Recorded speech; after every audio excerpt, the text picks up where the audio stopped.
Thank you for being here with us this evening. And I'm Khalique, and I'm going to moderate this session for you. And we've got some exceptional guests on the panel who will speak about their experiences of circumnavigating censorship per se, and circumnavigating it through art, and how art circumnavigates, or instead of confronting, subverts and circumnavigates censorship in the countries in which we have lived or we are living. On my left is Süreyyya Evren. Süreyyya Evren is a leading Turkish author, fiction writer, and also a cultural historian and theorist. Thank you for being with us on the panel. Then we have Professor Salima Hashmi, our own Professor Salima Hashmi from Lahore, of course. She's an artist, an author, and a cultural commentator. Thank you, Salima, for being us on the panel. And then we have Hamid Ismailov. I pronounced that correctly, I hope. Hamid is from Uzbekistan. Now he lives in England, as I understand. And Hamid has been an author and also a poet, which I think is very important. This is something that I share with you. And he's been a journalist with BBC for a very long time. Thank you very much, Hamid, for joining us on the panel. So the session that and the conversation that we're going to have around, as I said, can art outwit censorship? I use the word subvert, but outwitting is perhaps more artistic.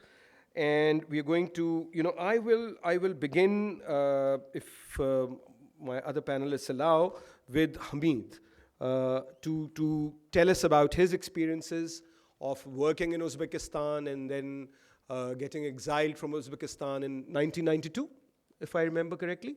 And your experience, and your work is still banned in Uzbekistan. How have you dealt with it? What has been the story? Okay. Because I was assigned to this particular session, all of a sudden I realized maybe I have to be in the book of Guinness of records, as the most long-banned writer of this time, maybe. 28 years, I think, yeah. So my books are not published in Uzbekistan, which is a nuisance for me, but at the same time, as you are saying, so censorship is ubiquitous, is omnipresent. It could be the sort of, the authorities' censorship. It could be the sort of ideological censorship. It could be your peers' censorship as well. I'm, as an exiled writer, feeling that I'm sort of free to write what I want, not what people expect of me. Not what my peers expect of me. There is a part of self-censorship as well. What are you going to write? How are you going to write? Etc., etc., etc. So you have to deal with all these kind of censorships, while you're writing. And basically, one of the, most pleasurable things in writing is to break the rules, to break the taboos in a way, to go to the areas which are not allowed to go. Maybe I was blessed by this censorship, in a way, because it makes me freer, in a way, in my choices, in my writing, and everything. Yes, there is the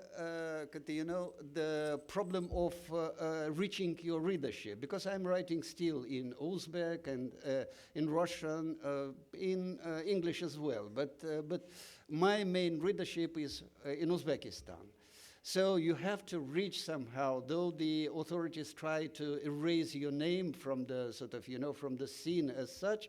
But now with social media, for example, it's possible to reach your audiences. For example, one of my novels I published on Facebook, serialized, chapter by chapter. As Facebook posts? Yes. And it became a sort of viral, people started to repost, to repeat, to print out and hand over to each other. There was why I knew about the sort of impact, because there was a huge outcry of one part of the female population of Uzbekistan against the other part on the basis of this novel. So I'm still keeping this scandal of female against female sort of readership, you know, which consisted of 1,000 posts, for example, you know, so it was quite a thing. Plus my novel, which I sort of, you know, finished last writing season, I published on Telegram channel. So people subscribed to read this novel. So that is the ways of, you know, you have to be creative to reach your audiences. Thank you. Thank you, Hamid. If you can close the, close the door, please. Moving on to Salima Hashmi Sahiba. You see, there's something very interesting that we have observed in Pakistan. I mean, you can say what you wish to say, but in addition to what you say, I have a question for you, that in these times, in Pakistan and in many other countries, particularly Muslim countries, but also other countries, like in India, for instance, there's a radicalized public opinion, and there's a radicalized society. So what bothers you more now, an oppressive state or a radicalized society around you? I think, without doubt, a radicalized population. Because with the state, you know who the enemy is. You know what the rules are. You have an idea as to how to invent ways of getting around censorship. And both as an artist and as a daughter of a poet, I'm no stranger to finding ways and means. A whole generation of Pakistani artists in Ziaul Haq's period learned how to develop idioms and to develop a vocabulary which was not overt, which was quite covert in the way that images were constructed and put together. And then you developed an audience which was able to read that imagery and was able to manage to become informed of what you were trying to say. I think what happens when there's a radicalized part of society, because it's only a part of society, is that you don't know where the next blow is coming from. And also you don't know who will get angry about what. It's a frightening fragmentation. And because of that fragmentation, there are actually no rules that you can discern. You have to work your way, and that leads you to self-censorship, which I think is one of the most pernicious outcomes. It has happened to me with one of my students, for example, who had developed a very interesting premise in his thesis work. But as I looked at it, I suddenly realized that he could become the target of something which could be beyond what we could control. And therefore, very reluctantly, I asked him to look at it again and again and again, and also let him know that this was something in which the institution would not be able to save him in case there was a violent reaction to what he was doing. I also asked him to buy time, in the sense that if he could not do it now, right now, he could wait and carry the work elsewhere. So it's easier when the state is oppressive. That brings me to your experience of putting up with 3 martial rules in Pakistan. But what you are suggesting, very right? Ancient. What you're suggesting, what you're suggesting right now is one way of circumnavigating censorship is to postpone the publishing of your work. But does that help in the immediate context? One. And 2, how have you circumnavigated it? Because you've also done a lot of theater and television, and you come from a background, I mean, you've been an artist yourself, principal of the Premier Arts College, like you mentioned, a student. So how have you done that during these different dictatorships, military dictatorships, as well as under the civilian despots that we have experienced in Pakistan? Yes, sometimes it seems that civilian despots have learned the rules very well from the same playbook. The same, absolutely. There are ways and means, and as you know, artists are fairly bloody-minded. They can invent ways of getting around despots of all manner. There's an interesting thing about, for example, during Ziaul Haq's period, I was showing a class Ways of Seeing, which is a standard important work by John Berger, came through us through the British Council, the films, and showed them to the class. There was a pamphlet brought out which saying that I was showing obscenity, and there were very strict laws about obscenity at the time, or at least there were parameters. So brought before the Board of Governors, and also I took a whole bunch of books that we use in the library, and I said whatever was in the films was also in the books, but they were more interested in the films. And I told them that the films had been supplied to us by the British Council. So suddenly there was a flurry, like, oh, the British Council. So then it must be okay. Because we didn't want to annoy the British Council. You know, the colonial presence is still fairly pervasive. So I got away with it. So, I mean, there's so many instances of being clever, so-called, in dealing with small mobs, I have to say. I've never faced a huge one, but small ones. And I find that humor helps. Humor is the... Süreyyya, coming to you. We will be very interested to know your experience, and you've written about art between 86 and 2006 also. I would like you to tell us that story about Turkish art. And you see, I mean, we have witnessed not the same, but similar political upheavals in Pakistan, and there's been a transition from totalitarianism to right-wing populism in Turkey. So what has been your journey like during this period? Well, I have been writing on censorship in arts and in literature for a long time. Contemporary art, modern art, and censorship in literature and art, without knowing what censor is.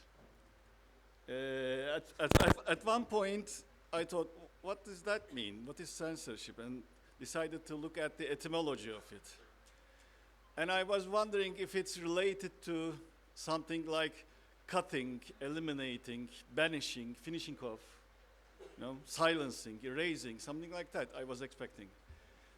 And then I found out that in the etymology it comes from the Latin censor, actually, and many countries use the same words in different versions. And it means, on the opposite, to evaluate, to assess, to appraise, to review, and actually morally review. So the censor comes from the idea that you review something, I understood that, you review something morally as to judge, it also has to judge if it's good or bad. And if you decide that it is bad from your moral values, you don't let it be. If it's good for your moral values, you let it be. So anyone who censors feels good, because no censorer feels that he's doing the wrong thing or the bad thing, because that would be an oxymoron. If you are censoring something, the idea is to assess the good from the bad. So it's very relative, of course, always. And I also, at one point, got tired of we and our audiences, that we are always on the same page. You know, we are always against censorship, and then we meet with people who are against censorship, and we talk on these issues. For that, there is a saying in Turkish. It is propaganda of the Turk to the Turk. It actually means we are eating dinner Turkish food with a Turkish friend, and I say how Turkish food is the best to him, trying to convince him while he's having his fun with the food. Anyway, so to outwit this situation, I wanted to focus more on the positions the moment that we are actually the censorers, not someone else. And so I decided to think about the ways that we become a censorer. So there are, and I see the two categories mostly. One, we are the self-censorship, censor of the self. And there's a problem with self-censorship because it is not prestigious. And so you self-censor self-censorship as well. You can, if you are censored, you talk about it all the time because it's a prestigious thing in a way, because you are fighting for the freedom and somebody else is oppressing your expression. So it's a good talkable, there is no shame in it. But there is some shame in self-censorship, so you don't talk about it. So when you don't talk about it, it becomes secret. And in many countries, I see this interesting phenomena. There's an oppression on expression, but then a lot of books are, etc., and published, and exhibitions are open, things are going on. And when there's an interview with the artist never says that, oh, my main theme was supposed to be that, and my main artistic strategies was supposed to be that, but then I self-censored myself and made this exhibition and made this book. And when we don't hear that, when it seems like everybody is doing what they like and they are not censored. It creates such an interesting position. So there's another question. I mean, you mentioned propaganda. Don't you think that propaganda and censorship are two sides of the same coin? Because propaganda works. Censorship only works if there is propaganda. And how does that work in Turkey? Well, today, actually, the main self-censorship is much more, and the consensus culture we have in the art world has much more effect on the artistic production than the state. Because, you know, actually being censored by the state doesn't really finish your career as an artist. Right. But if you are cancelled by the cancel culture, it finishes your career, and it finishes your career like a tribe would do. You know, not in a modern way. It finishes you now. It finishes you in the past, like damaging your grave, and it finishes you in the future. So it's a very pre-modern type of attack coming from this consensus culture. Yeah. And it's very effective in a way. And it is where we are, I was going to say that, we are the censorers. Whenever we say that that must be cancelled and etc., it's us who's doing it, and it is very effective, and it is very silencing. And it is actually, I really like that part. We feel good when we cancel something because just like the etymology says, we assess good and bad, and we are on the part of the good, so eliminate the bad. That simple feeling of gratitude, you know. So censorship, in a way, at the end, ends for the censorer to feel good. At the end of every censorship or cancel censor, you feel good because you have done the good thing. But only with self-censorship, you don't feel good. So you self-censor it too. Thank you. I'll come to you, Hamid, again. You've spoken about social media, and you've spoken about how to use social media platforms to sort of circumnavigate censorship. And it has worked. I mean, it has also worked for other art forms, and you can upload your illustrations and artwork also.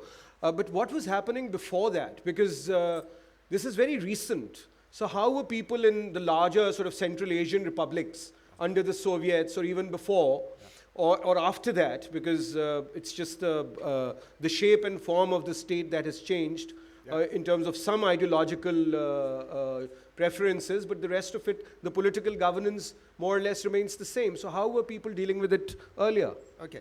But before I'll go to the story of the Soviet sort of censorship, I would like to sort of comment on some ideas which were floating around.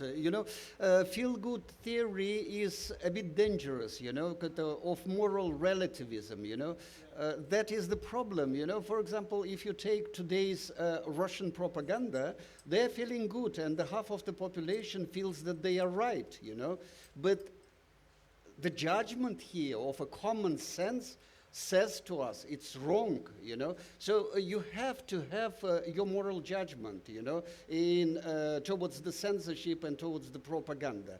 From the common point of view, from commonsensical point of view, where the right lies and where the wrong lies, Otherwise, you are becoming the sort of, the part of this machine which is sort of, trying to affect you. Or literature, for example. Why literature? For example, for the same argument, my literature. Why it's considered to be subversive? Because it shows the reality as it is, not as the reality which the authorities try to convince us, we are living in. If you sort of look at their reality, which they're depicting, the authorities, let's say, of Central Asia or Uzbekistan, all of us were living there in paradise, which is not true. And commonsensical view is saying about that. You can't just rely on relativism, they are saying right, it's their sort of, right thinking, and you are opposing with your views. No. There are wrongs and there are rights. Commonsensical. As for the Soviet experience was a quite funny one because, we lived through in Uzbekistan through the period when nothing religious was allowed to during the Soviet time. I do remember an anecdote. In one of the books, there was an Uzbek saying, what an old man knows, a fairy doesn't know. Qari bilganni pari bilmaydi. They decided to take out the fairy because it's religious connotation. And they changed the sentence to, what old man knows, nobody knows. So it's completely different thing, You're saying about different sort of, strategies of outwitting. For example, what I'm witnessing in Uzbek literature now, for example, about the freedom of speech, people are writing through the wind. The main hero of their novel is a wind, which is free to fly everywhere, and so on and so forth. They're writing in riddles, in metaphors, and the reader should read between the lines, like during the Soviet time. Soviet time was of double speak, double speak in both negative manner and positive manner, So we were trained to read everything between the lines, For example, another strategy to overcome the censorship is to write sort of about other countries, that something is happening in Turkey, but you're relating to your country, let's say, or something is happening in Pakistan and we are relating to our sort of reality, or to write historical novel with the same characters, with the same attitudes, but somewhere in the Greek history or in Persian history or whatever. So there are many ways of outwitting, but the problem is you can't become the morally relative. Thank you. Salima, if I come to you, and I would, because this is in a way a lopsided panel, because most of it is writers. So if you can, and you're a writer too, but if you can speak about performing arts, and how performing arts, particularly in Pakistan, have outwitted, as it were, the censorship. You see, there's still the old British law, 1848, in which you have to take permission before you can actually perform in the theater. And that law is in place. We've struggled forever through various governments, democratic, semi-democratic, dictatorship, to try and do away with that law. It's amazing. We're talking in English. The British are very much here, and so are their laws. So the fact that you need an NOC from the no objection certificate before you can put on a theatrical performance is one of the bugbears. And so you have to give in a script. The interesting thing is that a lot of popular theater, which is almost vaudeville, that has a script which goes in and is, approved, and they have the NOC, but almost nobody actually sticks to the script. So all the comedians on stage have these, great repertoire of jokes, political, risque, otherwise, and the audience loves them. And sometimes there are rumblings in places like the Arts Council, which says, we have to put a stop to this obscenity, this can't carry on. But the fact remains that the theaters are full, and the Arts Council is making money, and people are coming not just from Lahore, but from smaller towns, and they're coming to watch vaudeville. They're coming to listen to this free-for-all. So there's that too, and it has persisted over a period of time. But of course, now that there are many TV channels, it's different. But in Zia's time, there was only one channel. Before that, for example, the show we used to put on, which was a kind of a weekly satire, it was banned thrice.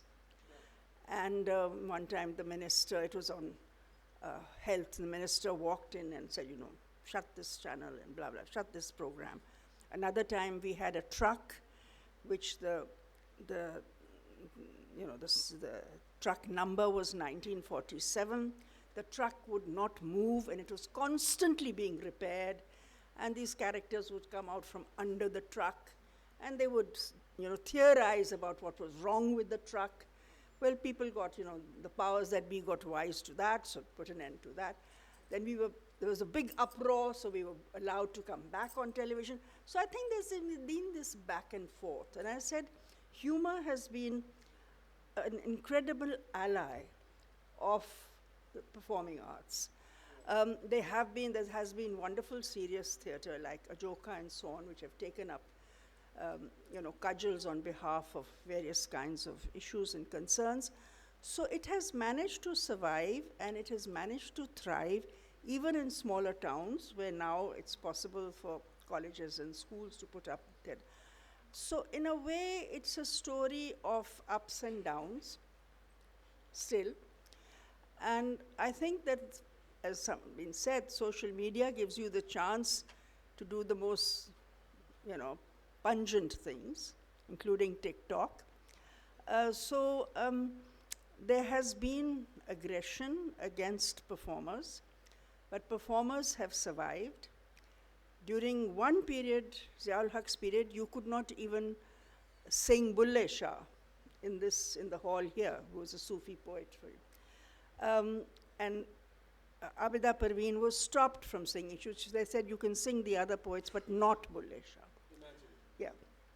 So they have been. I think that the fact that Bulle Shah survives, the fact that people sing, the fact that people dance and they make music and they also perform, just tells you that censorship can go so far and over. Can I put another question to you, and I'll also ask Süreyyya to respond to that question. You see, one is what we face in our countries, in our societies, like Turkey, Pakistan, Uzbekistan, which are represented here, and also similar countries. But then, as students of politics or history, we also see this larger, because all our countries have experienced that, larger imperial subjugation of the 20th century transforming into a larger global neo-imperial subjugation of the 21st century. How do we deal with that? Because it's a sort of a double pressure of sorts, for want of a better term. I mean, we deal with our own powers that be, as you call them, whether it is the military or it is the radicalized society or whether it is the right-wing political groups. And then there is a global neoliberal economic paradigm and neoliberal politics and right-wing popular fascism taking roots. So how does one deal with that? Double, triple whammy.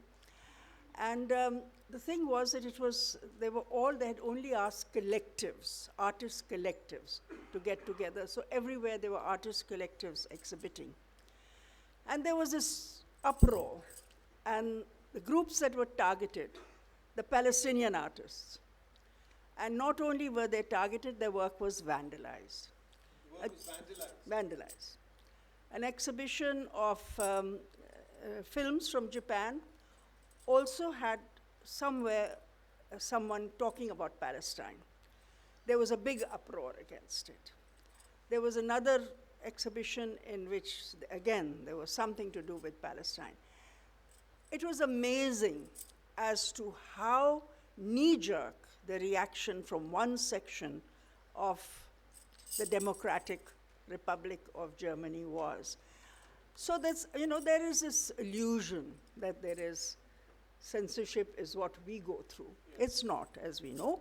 And therefore, I think that the visual arts are as much at risk. They are as much, I think, looked at with great scrutiny. Yes, it was vandalized in Karachi. It was, talking about the killing of this young man from Waziristan, and the fact that the man who ordered the killing had already killed 400 people, and he was a policeman who, by the way, has recently been acquitted.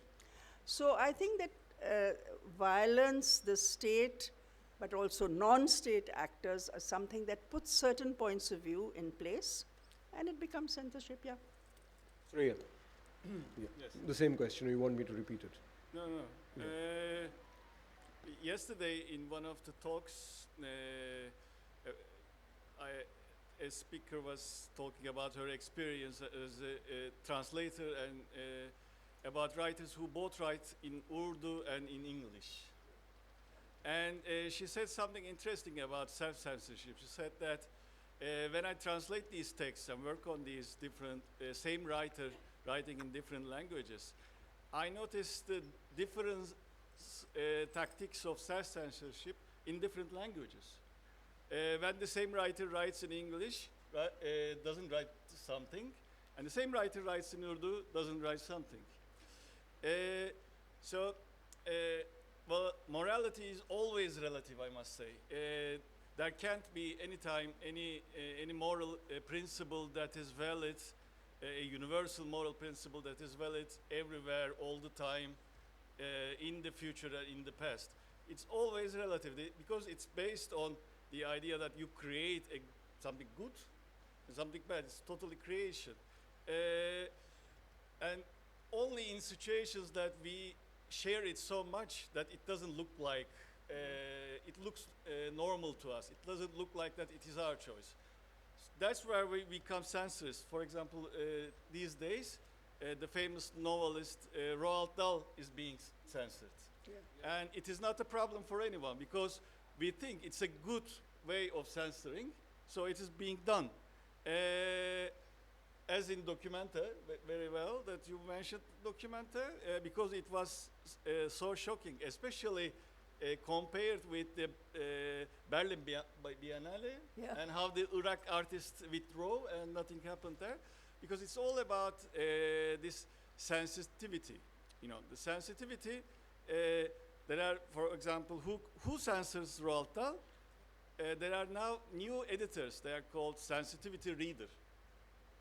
Sensitivity readers reads book according to the sensitivities, but which sensitivities that are legitimate? So it all becomes on the political or era political issue that which sensitivity is legitimate in the liberal world, in the world we are having. So in Documenta, the work was vandalized, but also the works was vandalized legally, openly. It wasn't like some maniacs came and attacked the works, or some radicals came and attacked the work. It didn't happen like that. It was decided to take down the work, to annihilate everything about it, and this was done as a kind of ritual. It was taken down and put into rubbish. And the funny thing about this was the work was done 30 years ago in Indonesia as a way of fighting against the despotism and to be a freedom of art. Yeah. But after 30 years, it became, in another country, in another situation, an anti-freedom fighter art piece. Yeah. So these kind of things, I think we should always show us what we are doing is we are part of it. Thank you, Süreyyya. I think you made some very interesting points about consensus culture and cancelling things out and how communities have become, or radicalized society, as I put a question to you, Salima, up earlier. Well, we're going to open the floor, but I could spot Peter Coughlin sitting somewhere. Peter, we're glad to have you here, Peter. Peter has worked under a Kenyan martial law as an academic and an author in Kenya. Peter, you've got 3 minutes and 30 seconds to share some of your Kenyan experiences. I'm sorry, मैं सवाबदीद इस्तेमाल करूँगा because we've got 10 minutes left. Please. If switch it on and speak into the microphone, please. Thank you very much. I'm going to talk about a different area, not prose, not poetry, not theater, but rather research, than the in writing. In Kenya, I was there 11 years. I've also been in Mozambique 29 years as a researcher. Now, when I went to Kenya, all the professors knew that we had police in our classroom. Police in the classroom. Right. And so if I had to criticize the Kenyan government in any serious way, I would have to criticize Mobutu from Congo, and then let my students infer, as our colleague here mentioned that tactic. But in research, because I was the founder and director of the Industrial Research Project, and we had 16 professors and 2 master's students working in that project. And we covered about 80% of Kenyan manufacturing and produced 2 books and influenced some others, or rather contributed to some others. Now, the problem is that you're trying to reveal to the general population the utter failure of the government in sector after sector after sector. And so I adopted a tactic that I called kind of truncated argument. Let me explain that. I knew that if you go all the way with the conclusions, you're either in jail or on an airplane very fast. Now, so we would give the evidence, develop all the premises, but not come to the final conclusion, because anybody that's smart will look at the premises and they will draw the conclusions themselves. And that was the way we were able to get past, if you will, the village at eyes. So thank you very much. Thank you, Peter. If you can, please. Yeah. Thank you. My question is directed to Salima Appa, you and Haris, you, in the Pakistani context. The question was, can art outwit censorship or other way around? Bulleh Shah survives, you said rightly. But what happens is, in those 30 years, the society has metastasized. The generation, 2 or 3 generations have lost. And some other message has resonated in the society. So what I see is that censorship outwits art, at least in Pakistani society. This is what I see in Pakistani society today. Intellectual elite may be singing and rhyming to Bulleh Shah's tunes, but the general public for which the message was meant to be, that is not there anymore. So does it really outwit censorship? Please. I mean, what you're saying theoretically is probably correct. But as an educator, when I look at some of the work that is done today in Pakistan, and I'm talking specifically in the visual arts, and of course video art, which is connected, is now considered a form of the visual arts.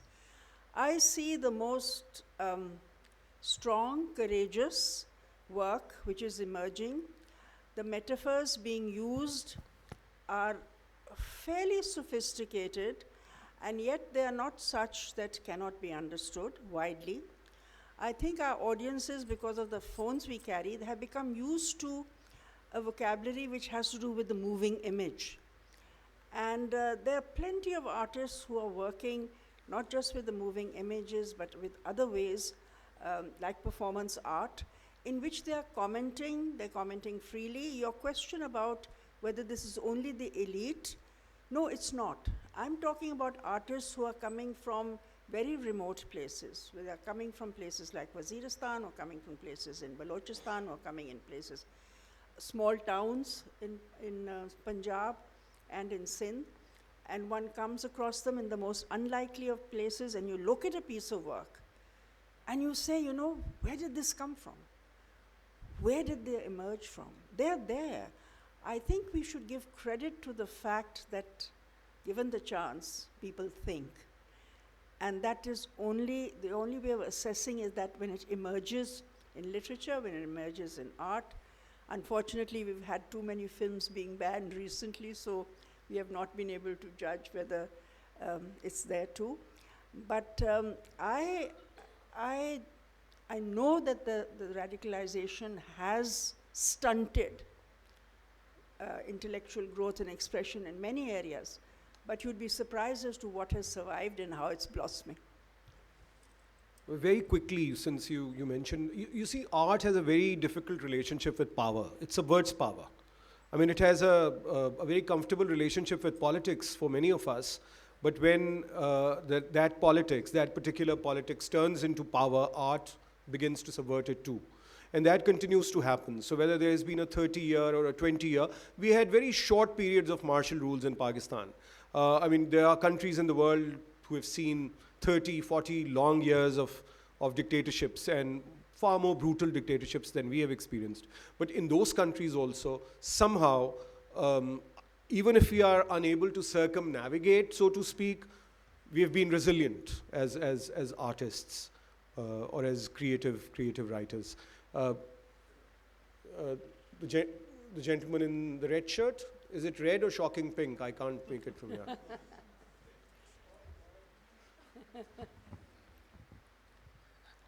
Thank you for the opportunity. If you can speak into the microphone, please. Okay. So this is my personal opinion that we have not gone through the evolution in the same way as people from other sections of the world have gone through. You can, in almost in every walk of life, you can say that technology direct came to us.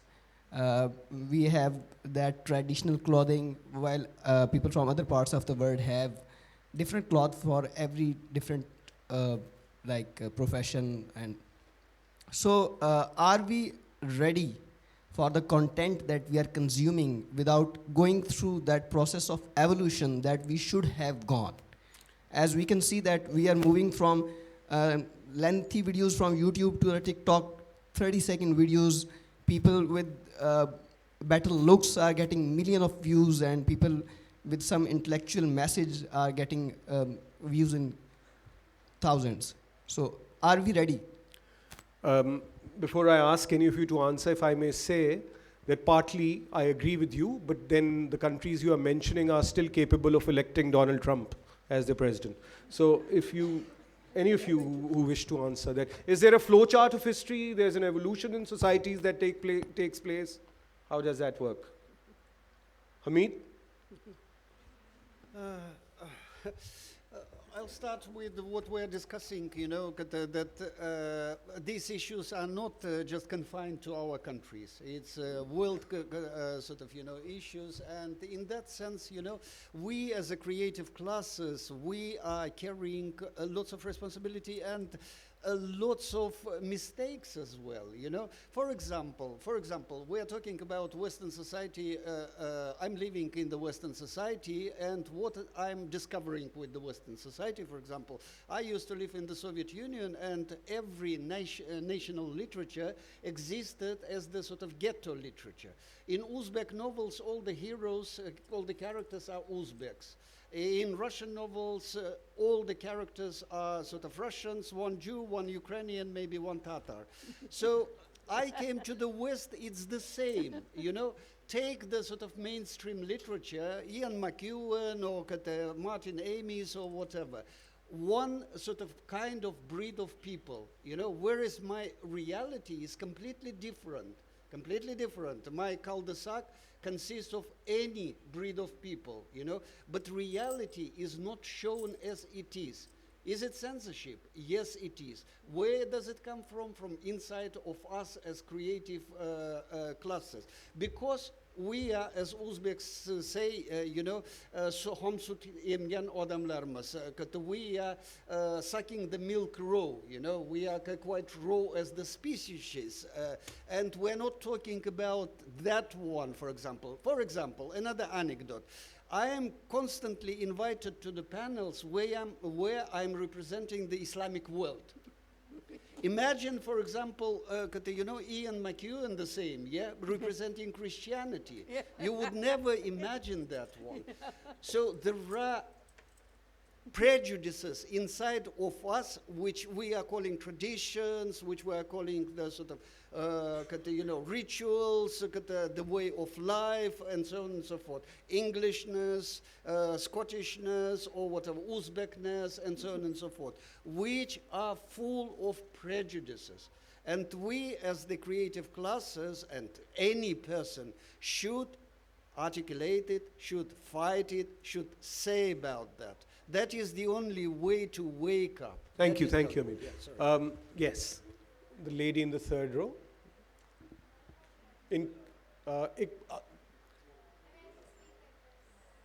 No, I think they are recording it also, so you can.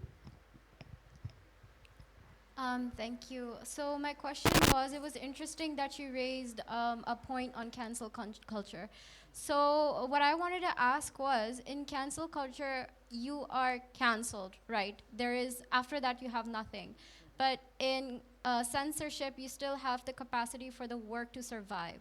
So can you please explain that a little, like the difference between the two and how you can like navigate through it? It's all about the wideness of the consensus. When the oppression comes from the state plays on a consensus, okay? But there is always an other of it, and we are, for example, feel ourselves as the other of that oppressive idea. So we create another alternative consensus and fight with it. But with why cancel culture today works more effectively as a censorship program, because the consensus is so wide, and the alternative consensus are weak, so it becomes effective. And that must also, of course, show us, I believe, as creators, as writers, artists, etc., we always want to say that despite censorship, despite oppression, art lives, ideas live, etc. We like to say those things. But as we are the censor in censorship, we also see that censorship works. Censorship really silences. It is working when I think we better see it when we do it. It works. And it also says that it used to work before as well. And the idea with the artwork in Documenta as well, and in Berlin Biennale, you can't save an artwork from censorship or a cancel culture censorship if you do not give art a specific status. But we are in the 21st century, and giving art a specific status is not really popular. It's okay. I myself have written a lot against the myth of the creative artist, against the specific qualities of an originality of an artwork, etc., etc. But now, if there is no, if you, we are used to these romantic things. You know, art is talking, the unknown talking, the unknown singing, bridging the sky to the world, to the earth, etc. But we need some kind of, if not that romantic, some kind of special status. Otherwise, it is subject to everything else. I should give the example of Lady Chatterley, because it was a very important case in the 60s. After that, which Lawrence, D.H. Lawrence book. After that case, whole literature became free of censorship in UK and abroad in a way. And this case took long, and the defense was never saying that there is no obscene scene in the Lady Chatterley, etc. The defense was all built on that this is a novel. Yeah, it is not an essay, it is not a discussion. This is something else, and it has to be taken as something else. And this something else is out of your judgment, your moral yes or no, your moral good and bad. We can't really assess it now even. We don't know if it's good or bad. We just can say that it is a novel or not. We don't even say if it's a good novel or not, but we say it is a novel or not. So some of the censorship cases, in the legal cases, are based on proving that it is really a novel. It is really an artwork. And when I have been invited as some of these cases, some of legal cases, as someone from the field, and the legal authority asks me, like, is this an artwork? That's all. Because it could be something that looks like an artwork, but actually a pornography.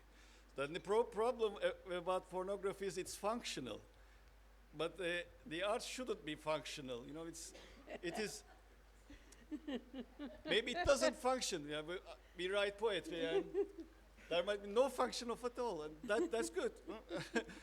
That gives us the status. But I don't really know, as myself, the parameters of what that status could be today, because it wouldn't be that there's a mystical artist who all of a sudden creates beautiful things. That wouldn't work today. This is obvious. Yeah. But something else is needed. I don't know. We have to work for something, I believe. Thank you, Süreyyya. My takeaway is that art is dysfunctional pornography. We take the last question from here. Hello, Adab. My name is Khanzada Sfanjar Khatek, and I'm a classical dancer. So I think that within art, there's different sort of censorship at different levels. Because my great-grandfather, he had this couplet, the meaning of which in English is that let the pious pray and fast, I'll have goblets full, every man is created for his own work. So when I portray this in classical dance, there's a lot of criticism. So because in poetry and prose you can say a lot of words, in writing you can say, you can touch any topic. But when it comes to performing art, then there's a lot of criticism and a lot of censorship. So I guess it's time now to, overcome that censorship, but how? Maybe you can guide us further. Please, Thank you. and I'm so glad that you raised the issue of dance in Pakistan particularly. Thank you. I'm reminded, if you allow me this anecdote, from the years when I was a younger teacher at NCA, it was Ziaul Haq's period. And the orders came very strictly that firstly, no dancing was allowed. And especially not male, female, but no dancing per se. So we had a very good mime group at NCA, and they used to do wonderful mimes based on various subjects. So the whole problem came when they were going to present at one of the college functions, going to present a mime. And then the principal of the time was very worried that what if the mime has some steps which can be interpreted as dance? So there was a panel of teachers, and we sat and we had to view this mime performance. And of course it had steps which could be interpreted as dance. So yeah, you can call it a mime, but it was kind of mime come dance. So the principal said, no, sorry, this kind of, so there was a big ruckus. And you know, with anger and tears and so on. So the whole point came down to, so do we jeopardize the institution, because at that time it used to be serious, or do we let this go ahead? Do the students compromise and look at what was at stake? So it is a big question. I don't want to spoil this story by telling you what happened, but I'm just telling you about processes. And there were many such instances. So I think, yes, dance has been a very major issue. I want to remember the time when, after Ziaul Haq kicked the bucket, and the first time Nahid Siddiqui danced in the Alhambra Hall 1. I had promised her when I met her in Birmingham, when democracy comes to Pakistan, you will dance in the Alhambra building, which she had never danced. It was not built when she left Pakistan. And it happened to be for Ad Asia, which was an event. And Benazir was the prime minister, but Nawaz Sharif was the chief minister, and this comes under the chief minister. So the NOC was not coming, the no objection certificate. And the dance was in the evening for this Ad Asia dinner and event. And we waited and waited and waited, and 2 o'clock in the afternoon, finally the NOC came, because of Javed Jabbar was the information minister, and he managed to wangle. And so Nahid danced. And it was one of the most magical, emotive moments that has ever happened in that Hall 1. And the thing was, what was amusing was that our audience was mainly Lahori, but there were a lot of people from abroad who would come for Ad Asia. And later and of course there were encores, and one of them said, you know, Pakistanis are very emotional about dancing. They were crying in the audience. Somebody then explained, yes, they were crying because after 11 years, dance could happen here. Thank you very much. Hamid, Ismailov, Salima, Hashmi, Süreyyya, Evren, thank you. And thank you all very much. We conclude the session here.